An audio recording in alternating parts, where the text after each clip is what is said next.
Hey Virgo, so let's just jump right into the reading. So the first card that came out in the work category is the Empress card. And the Empress, she's a very grounded, well-rounded type of energy, and she really nourishes projects. She doesn't force them. She doesn't um, demand things happen or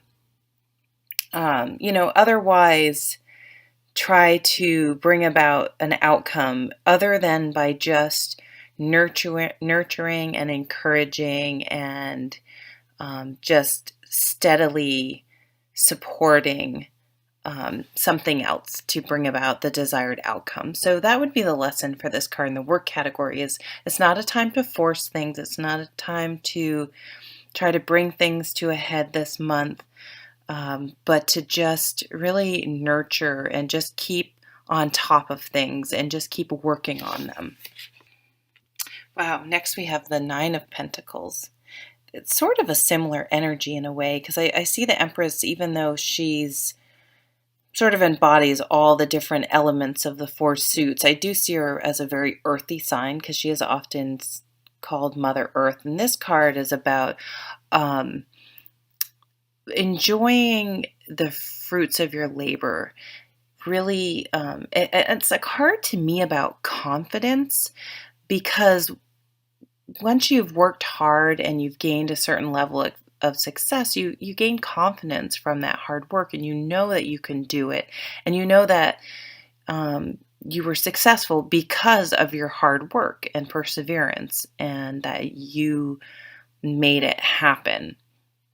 And it shows this independent woman doing uh, with this falcon that is stereotypically not a female pastime. So it just shows being adventurous and confident in whatever it is that you choose to do. So to me, this means, nurture, going back to the Empress, things that appeal to you, your uniqueness, what matters to you. And even if it's maybe something not traditional.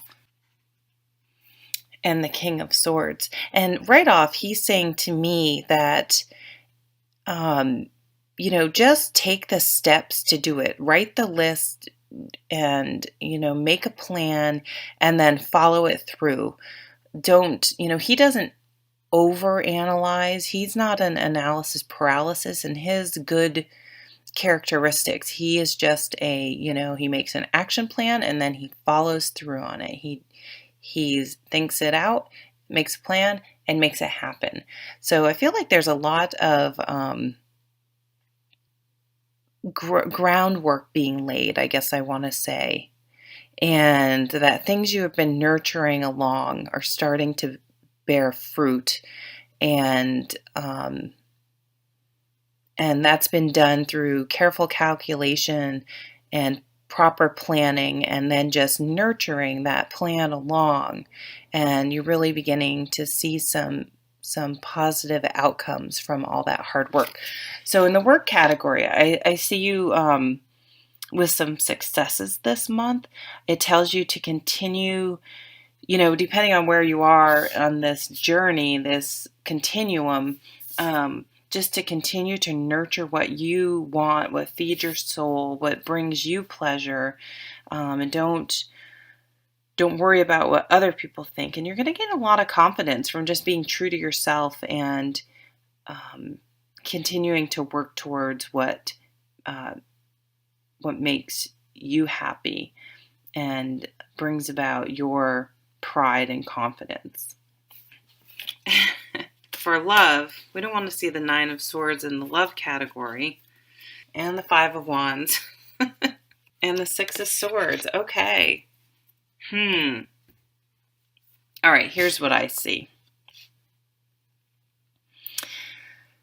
Some of you, this is not going to be for everyone, but for some of you, this is the insomnia card, the worry card, the obsession card. I think a lot of us have been those of you who are in a relationship that is not, harmonious, there's been a lot of worry, there's been a lot of sleepless nights, a lot of, obsessing about things, worrying about things. And it can be a couple things. So this is a card about competition and strife. It could just be that you guys have been fighting a lot. It could be that you're jealous about someone else. And jealousy is a tricky thing because if someone's truly just being disrespectful and flirting with other people in front of you or whatever, and you're feeling jealous, well, that's probably a flag to walk away, right? But if you're just being paranoid, then you have to really ask yourself, why? Do you not feel secure in this relationship? Are they really doing something, or is there just some quality about the relationship that you don't feel confident in or secure in? And I feel the feeling I'm getting from this is that for those of you who have been having these sleepless nights and maybe these arguments or feeling jealous, that this is the card where you have your aha moment where you're like, I'm leaving this mental anguish and this situation that is emotionally toxic behind. I'm walking. I'm with purpose and thought. I'm walking away from the situation because it isn't serving me. So for those of you in happy relationships, this obviously does not apply to you. But for those of you who are having a trouble, this came out, I think specifically for you to really consider if your current mental and emotional state is like, why are you in the relationship? Why aren't you walking away if there's a lot of mental anguish and fighting and feelings of insecurity? I mean, I guess you really have to ask yourself what you're getting out of that situation. And why would you continue to be putting yourself in that? Okay, blessing in disguise.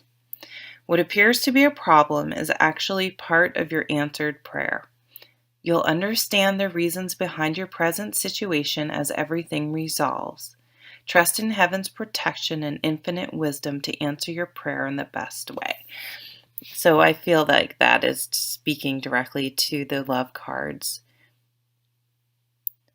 Sometimes when something happens that signals sort of a point of no return, sort of like a mini tower card, it forces you to really face things and make some decisions, which in the long run are going to be the best for you, to take care of yourself and nurture yourself and be in a positive, happy environment. We all deserve to be happy, right? So thank you so much for stopping by, and I will see you at the next video. Take care.